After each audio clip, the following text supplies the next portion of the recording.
Hi everyone, this is English 3's instructional video for week 26. Your assignments for the week are 8, 7, 8, 9, and 10. The learning target this week is I can explain universal theme and write using it. All right, for the engage portion in a Google Doc, write what theme is. So please take a moment to complete.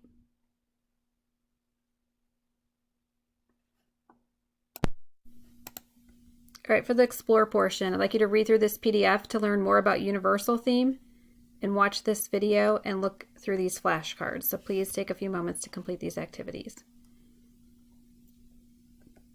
For the explain portion, in your Google Doc, explain what universal theme is.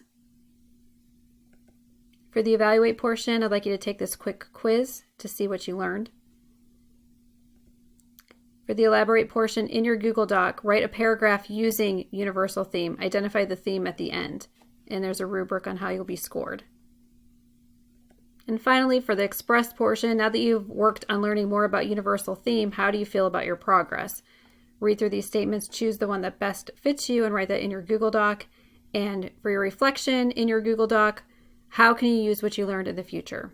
All right, I hope you have a wonderful week, and please let me know if you have any questions or concerns about anything. All right, thanks. Bye.